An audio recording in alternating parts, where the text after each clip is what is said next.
The Peruvian Amazon. Stay tuned.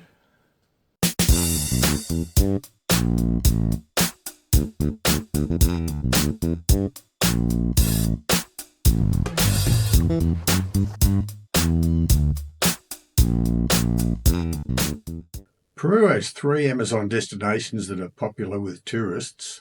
One is Iquitos, up in the north of the country, and the other two are close to a place called Puerto Maldonado, which is in the south. And that's where you'd go to visit either Tambopata National Reserve or Manu National Park. I was in Cusco, so I decided on the short flight to Puerto Maldonado. How's my Australian accent going, trying to pronounce Spanish towns? I was staying in Cusco, so I opted to take the short flight to Puerto Maldonado rather than take the bus. Buses in Peru are very good, but how comfortable they are often depends on the quality of the roads, and there had been talk that the roads there weren't that good, and it was a 9 or 10 hour trip versus 30 minutes in a plane, so it was a no-brainer really in the end.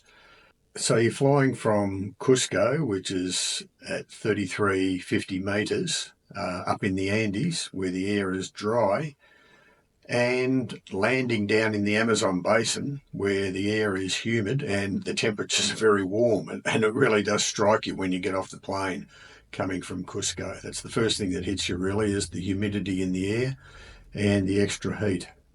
The airport at this place, it's not much more than a tin shed from the outside, but interestingly, in the departure lounge when you're flying back to Cusco, the range of food that was on offer was far better than what was available in the airport at Cusco. So just bear that in mind when you're looking for something to eat on your flight back. The trip from the airport to Rio Madre del Dios, how's that going with trying to pronounce Spanish titles with an Australian accent? Bear with me. It's a relatively quick trip across the bridge, and then when you get there it's around about a 1 hour boat ride to the lodge.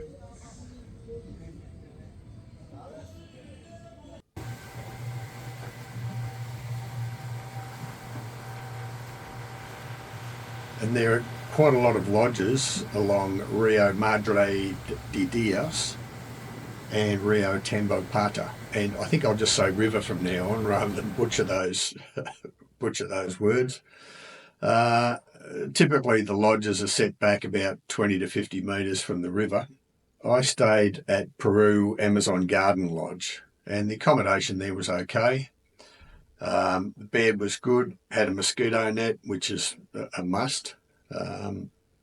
Electricity was only available at certain times, but this didn't really seem like an inconvenience at the time. Probably what was an inconvenience, though, is that there was a lack of running water at certain times of the day. They didn't have the pumps running. What will you see while you're there? That's what everyone wants to know. In the brochures and in the travel agencies in Cusco that are selling you these packages, birds are touted as the main attraction, specifically the really colourful macaws. I'll come back to birds. What else are we going to see? We're going to see caiman. Well, I did see a caiman. It was probably about that big, maybe a little bit bigger. And because I was the only Australian on this tour, there was the usual Crocodile Dundee type jokes, but I mean, this thing was so tiny, it wasn't a threat to anyone. You may see a sloth. Sloths are very hard to spot. The guides have eagle eyes and they seem to be able to find them up in the trees. We did see one from a distance. You'll see plenty of monkeys all over the place. So howler monkeys, well, you'll hear howler monkeys as well, capuchin monkeys and squirrel monkeys. The squirrel monkeys are probably the most plentiful, certainly that I saw anyway. And we'll just see a little bit of footage of them hopping around from tree to tree here. tarantulas. Now, if you're an arachnophobe like me, this is probably not a thing that you do want to see. Gee whiz, these things about the size of your hand, and I don't like them. This picture here is one that was on a paver when I was walking back to my lodge after dinner. And fortunately, I didn't step on the thing. You may or may not see snakes. Saw a couple of little ones, maybe a foot long. We did go piranha fishing on one day and didn't have any luck, unfortunately, but that is one of the activities for you to do when you're there. No luck on that.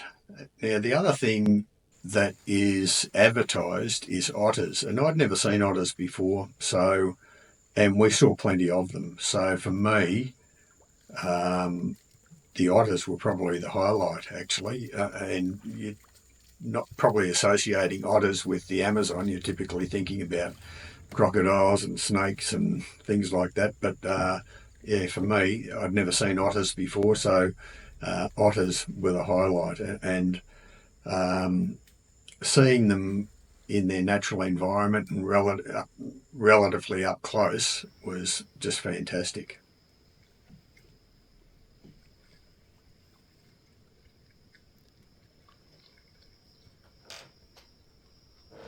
So what are some of the activities that you'll do when you're there? Well, bird watching is one of the big ones. It didn't really work for me, to be honest. For context, where I live in Melbourne, there's parrots all over the place.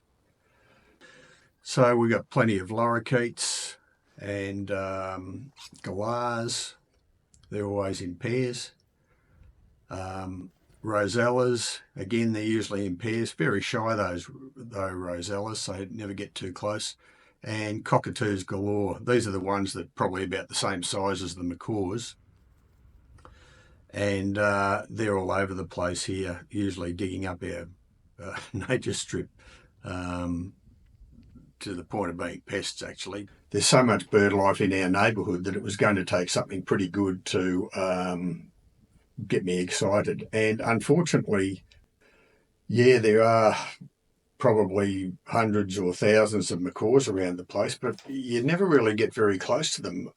We only ever saw them through telescopes. So, if you're seeing things through a telescope, to me, that's not much different to watching a nature documentary on TV. It's not like you're actually seeing them in real life when you're seeing something through a telescope.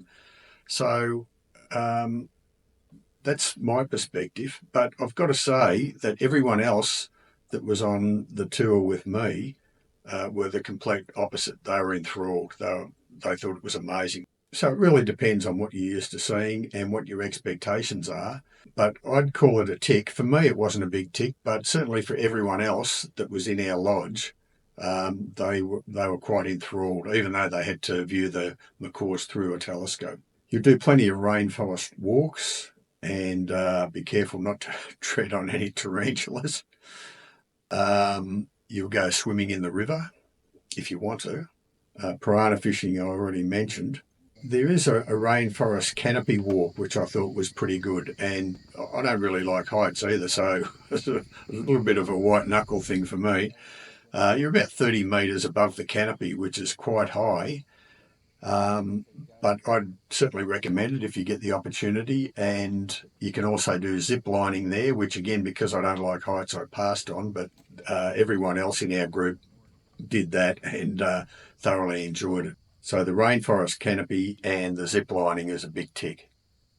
So is this worth doing? Well, I've already mentioned the birds or the bird situation, and that with every tour you do anywhere, it really depends on what your previous experiences are and what your expectations are. So I'd previously done a Pampas tour in the Amazon basin in Bolivia, and which is probably one of the best tours I've ever done in my life. So that was kind of the benchmark, and this didn't really live up to that. I'll put a link to that either somewhere towards the end of this video. So that's the context for me. But nevertheless, I'm glad I did this tour, and certainly everyone else that was on there with me had a fantastic time. So I wouldn't want to discourage anybody from doing this. If you have done the Pampas tour in Bolivia, maybe this isn't for you. But if you haven't, then I'd suggest that this is definitely worth doing.